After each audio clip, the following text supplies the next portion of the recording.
I'm going to take this moment, even though this is supposed to be the Rambam's book of mitzvahs, but since Shavuos is coming tomorrow night, I just wanted to get an opportunity to once again talk about an issue that I've not gotten full resolution to. It's a curious incident, and it involves my museum of things you would expect to find in the Torah but do not, and just curiosity. And maybe every once in a while you get to see that we live in a little box, and it's comfortable to stay in that box without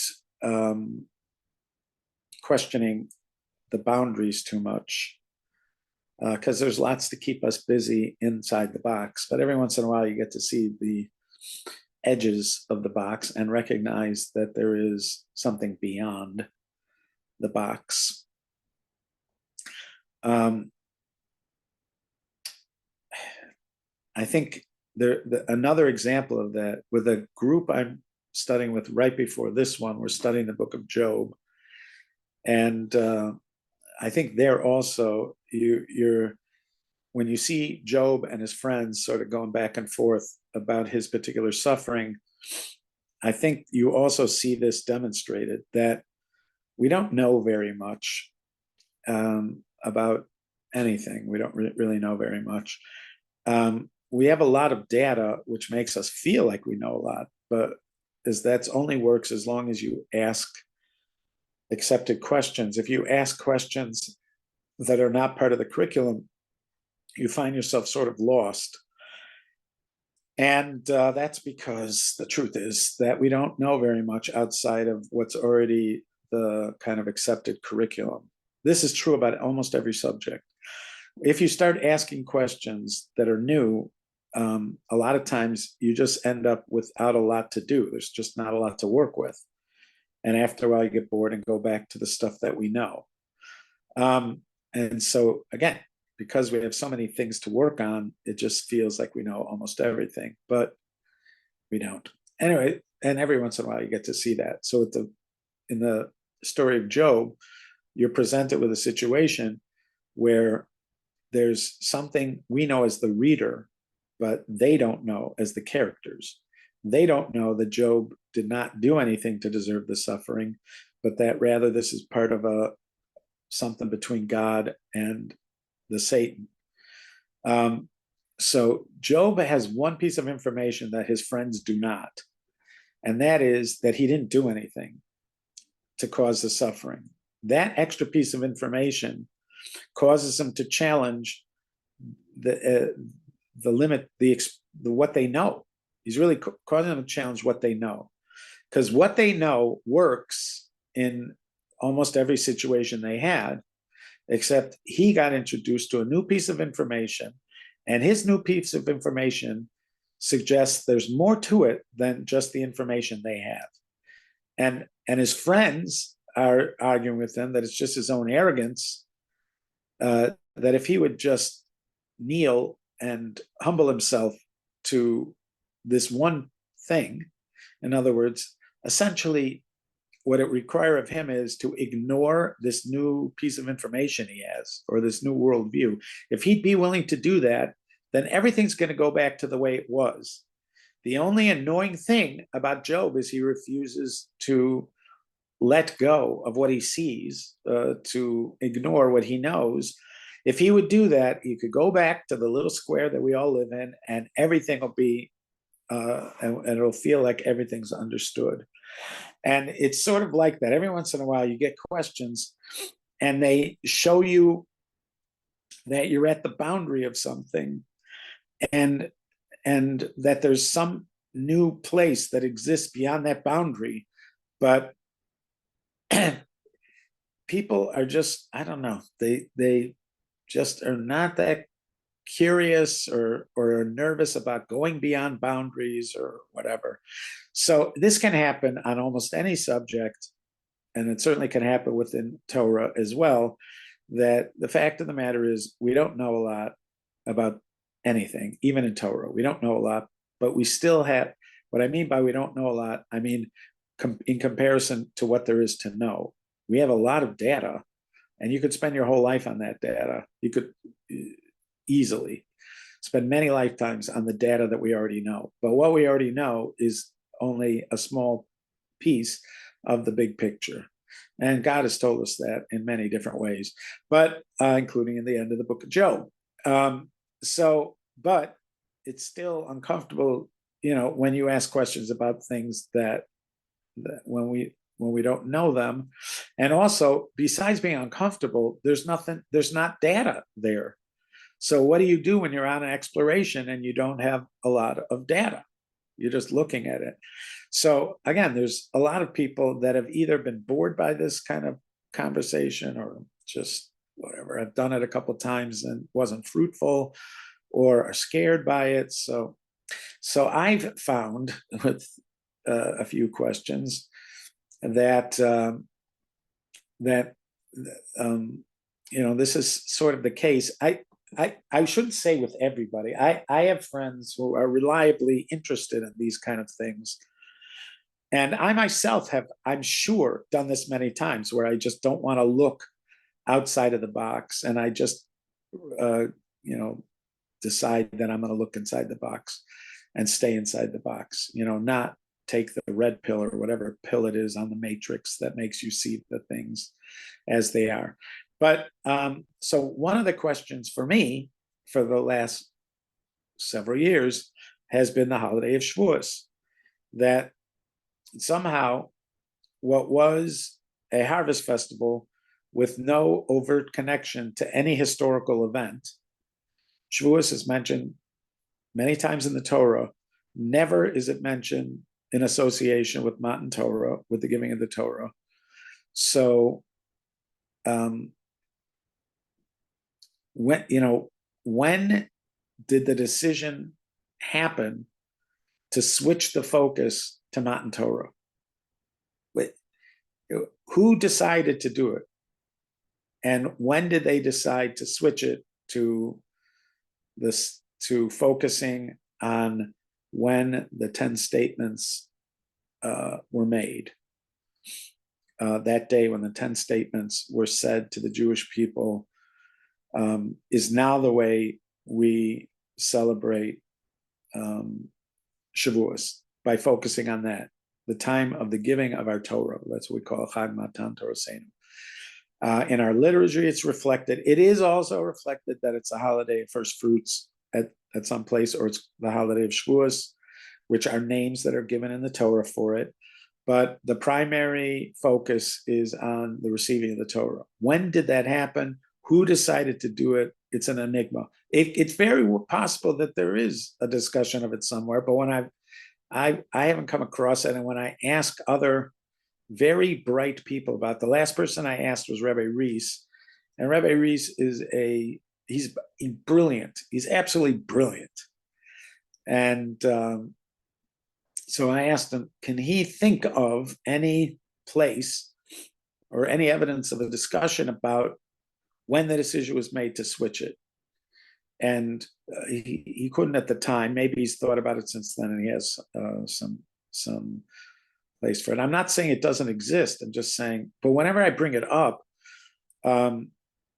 it's like sort of noted, and then you just go back to the way things are. I'm also going to go back to celebrating it as it is, and I'm not going to have this nagging every second while I'm celebrating it like it is. But it's just a curious thing to me. I'd like to know, who decided to switch it, and what their thinking was for switching it. And also, when they switched it, what were they thinking it originally was about?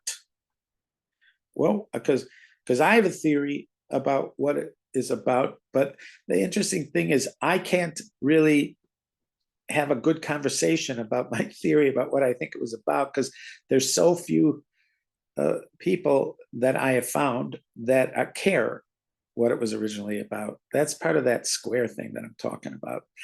It's not that people even recognize that there is a square or that they're on the boundaries of the square, but to me, exploring what Shavuos was originally about and what it's about now and why we switched from one to the other and when we switched, to me, is a curious thing that just doesn't get spoken about. And it's also, every once in a while, I'll have a subject that really interests me and I find almost no companions to talk about it because they're so uninterested about something that looks to me like it should be important. And this should be something that people take interesting. But even when I present it like that, people don't take it as interesting. But to me, this is just for this fact that it represents something that we're all invested in with so much passion. Because the people who spend a lot of their time studying Torah, for them, Shavuos is a passionate and important opportunity to engage Torah learning, which is such an important part of their lives. And we just sort of went to it and we go to it, but like it doesn't seem to me like there are that many people. I'm not saying nobody ever, because obviously there's a lot of people that are thinking like this, but I just don't meet them and don't encounter them. And when I'm watching the fact that people don't really seem to care about it, it reminds me of this, like the box for some reason. So the way I present this is as follows. In my museum of things you would expect to find in the Torah but do not, one of the exhibits is the conquest of the land of Israel, the settling of the land of Israel, the beginning of farming in the land of Israel. Why is that not part of the 5 books? So you'll say the reason it's not part of the 5 books is because Moshe died, and the 5 books represent Moshe's prophecy, or Moshe as a conduit. You can't have what happened after Moshe died. So pragmatically speaking, you can't have the story of the conquest of Israel. Moshe wasn't there. Moshe had already died, and the 5 books represent Moshe's prophecy of what happened. So pragmatically, can't have it. Now, and that is true, except that this violates a notion expressed by Anton Chekhov, the playwright, who said that if you have a gun in the first act of a play, if you describe a gun, if you have a gun on the wall, if there is mention of a gun in the first act of a play, that gun better go off before the play ends. In other words, you as a playwright should not include elements that in your first act, which are not going to be dealt with in the rest of your play. And in this case, from the portion of Lech Lecha, the notion that God promises Avram, and then he's going to give the same promise to Yitzchak and the same promise to Yaakov, their descendants are going to be a great nation in the land that was then Canaan. That was a promise that starts then, and it continues to be part of the discussion throughout in our Korach class. Dasan and Aviram, part of their complaint against Moshe is that he promised to take them to a land flowing with milk and honey, and he didn't do it. So this is still a theme that's important in the Torah. And then suddenly you get to Moshe died and end of story. Like, that's it. That was where everything is going. And then that's it. That's the end of the story. That's the end of the 5 books. No more. We're not talking about it anymore. And by the way, the first Rashi in the Torah, the first Rashi in Bereshis bara Elokim et hashamayim v'et haaretz, he quotes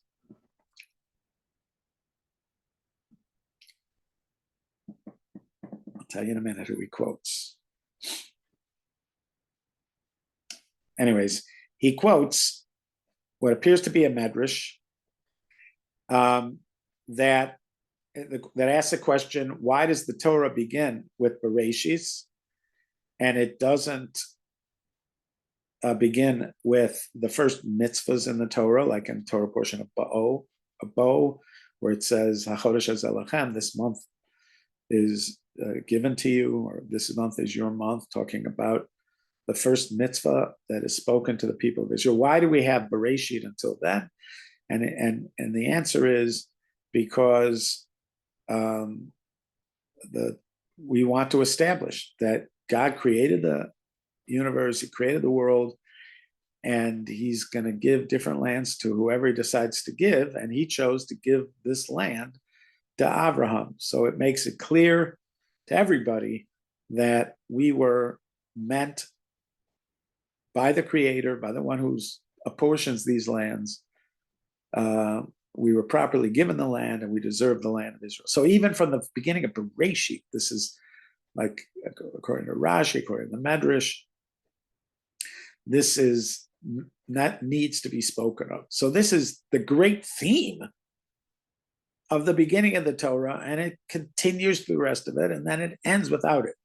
So that is the exhibit in my museum of things you would expect to find in the Torah, but do not. And that is the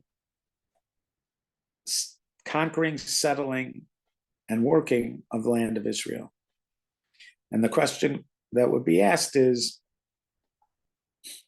where is the fulfillment of the promise to Avram, Yitzchak, and Yaakov in the Torah? Where does it find expression? And I would add, is there a holiday that we have that recognizes the fulfillment of this promise?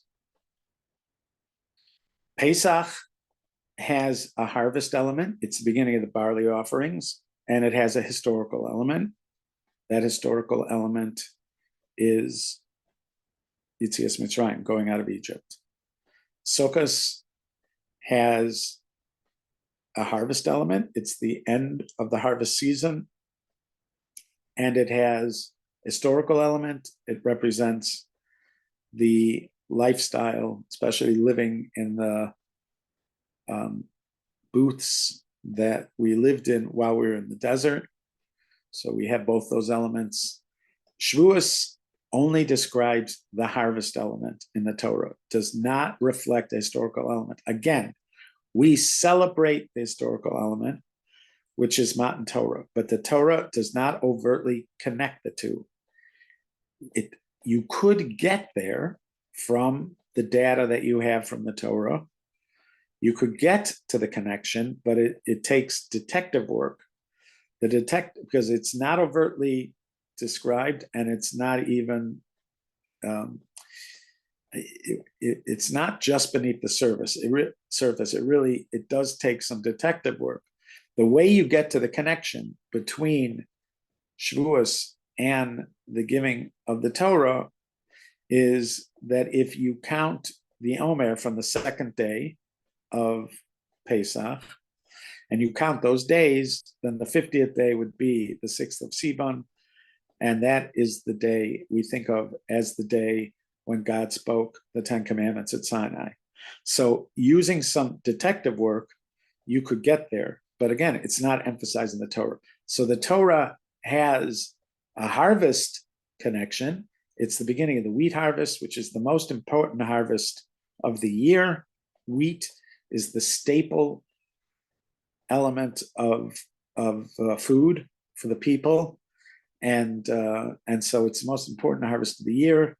It is the beginning of the first fruits. It's called Chag HaBikurim. It's the beginning of farmers bringing up their first fruits to the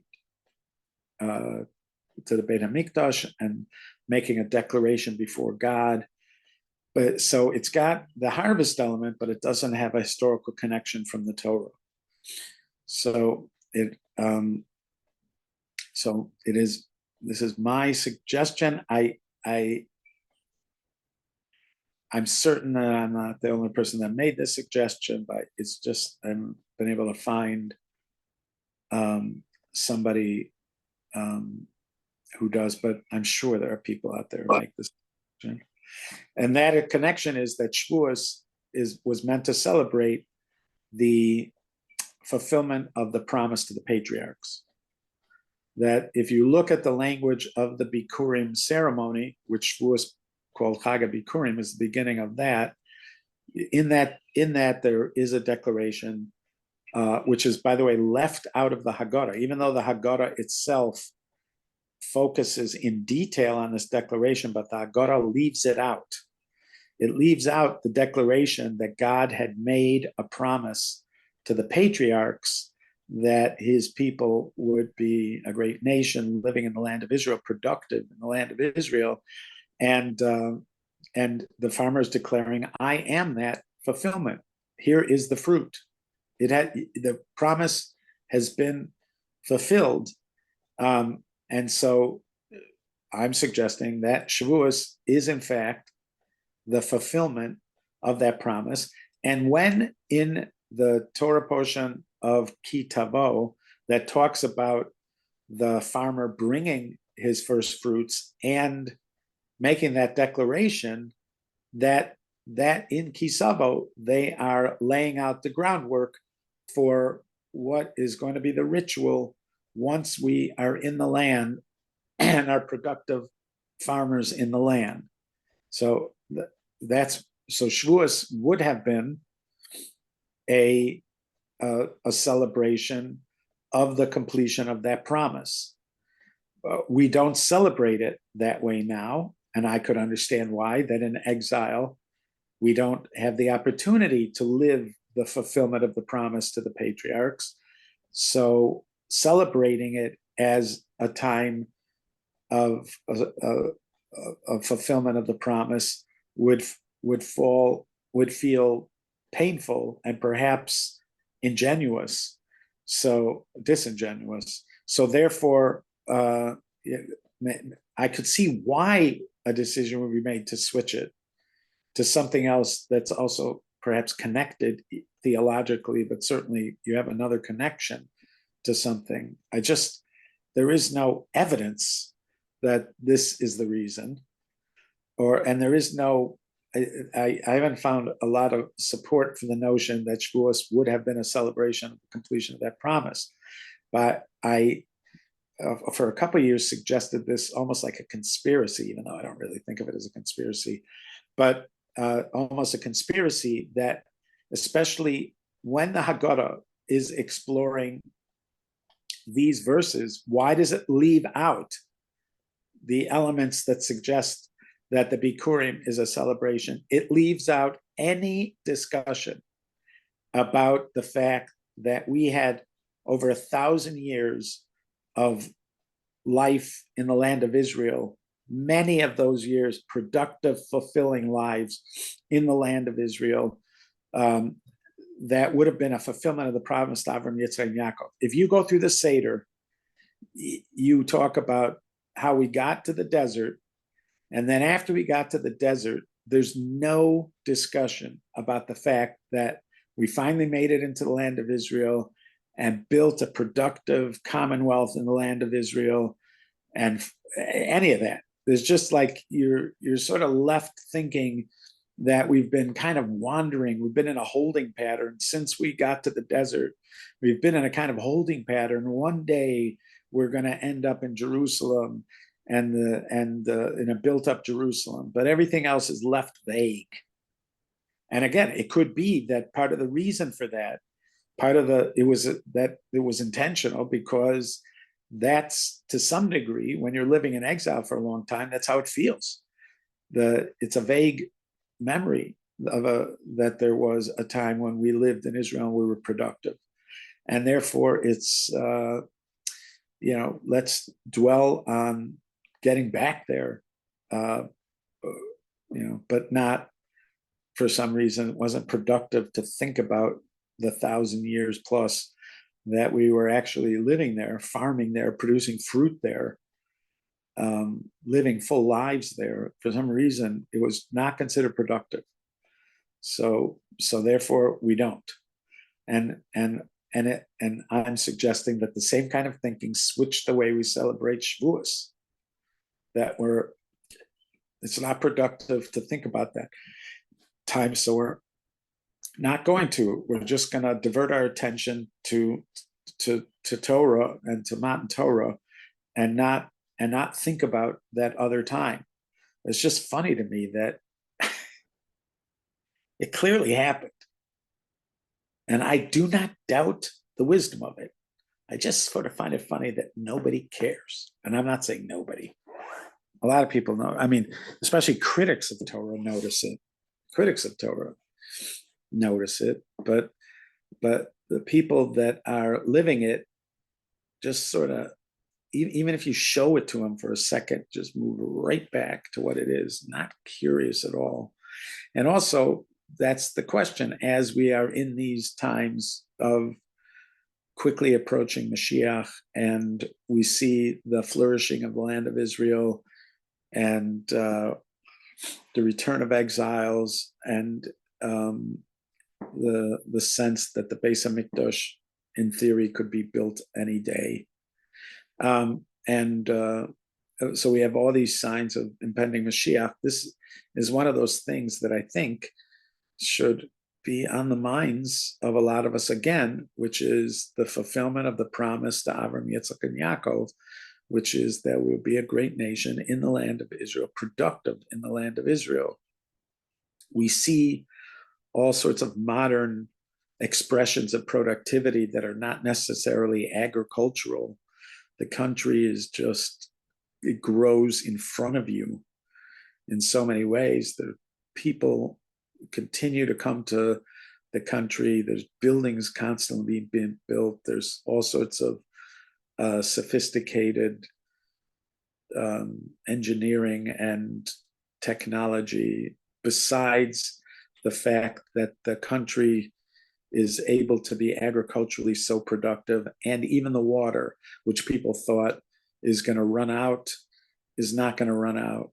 I mean, you just see one indication of blessing after blessing after blessing that involve a living, vibrant Jewish people living in the land of Israel.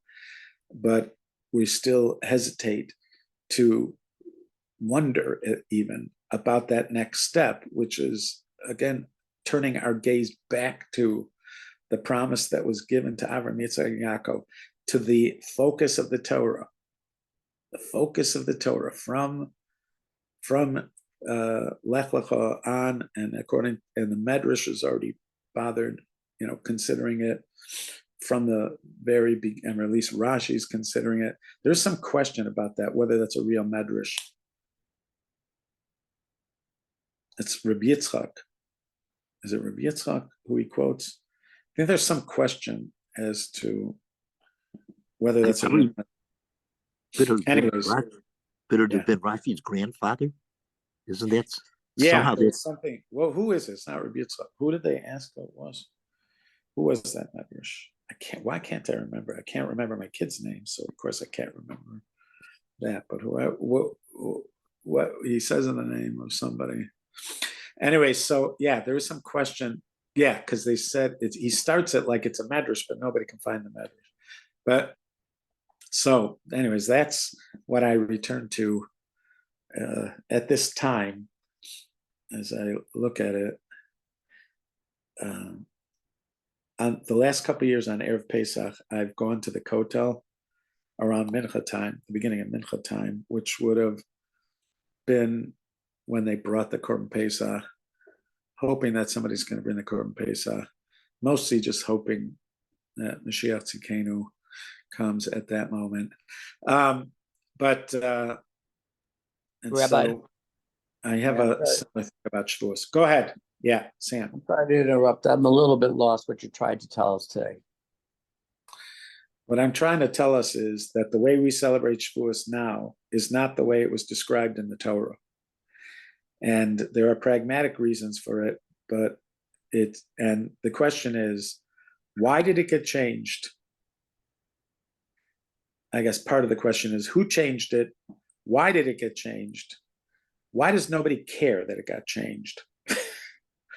And that third one is the one that looms largest for me. Why doesn't it matter that it got changed? And aren't we at a moment in Jewish history where it really should be a kind of burning question?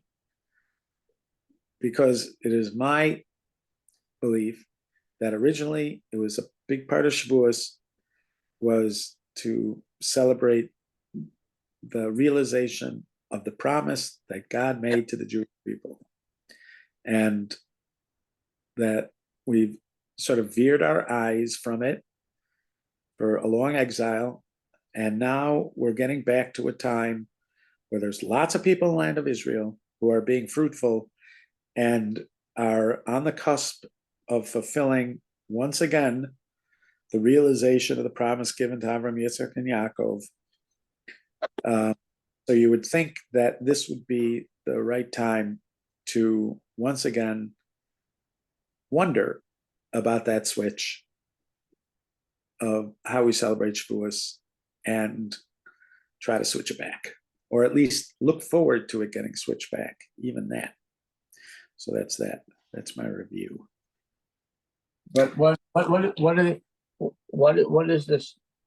Right now, what the way we celebrate it is wrong, you're saying? No, not celebrated wrong. It's just different. The Torah does not describe celebrating it as a expression, as anything to do with Matan Torah, with the giving of the Torah. We are celebrating it not in the way it was celebrated originally, which pragmatically for a long time you could just say you can't celebrate it the way it was originally because it was about the wheat harvest. So we're celebrating it this way. But I am suggesting that, first of all, the lack of curiosity as to when it got switched and why it got switched is interesting. And also, I'm suggesting that there was an element that would have been present in the celebrating of Shavuos, which is the fulfillment of the promise to Avram, Yitzchak, and Yaakov, that is nothing to do with what we're celebrating now. We're celebrating Matan Torah. Matan Torah is not mentioned in the Torah as a part of this holiday. You said the way it was celebrated was A wheat harvest, and the beginning of the first fruits. Mm-hmm. That's how it was celebrated. Thank you. So, okay, you're welcome. Okay, I'm grateful for our learning today. I'm going to say that it's up to you. Would you guys be available tomorrow? Yes. Okay, so let's meet tomorrow. Okay, Sure? I look forward to it. Yeah. Okay. All Is there right. always is there an I know at this stage, I don't do very much. It's done around me. Nobody relies on me anymore for things to get done with good reason. All right. Okay. See you all, guys.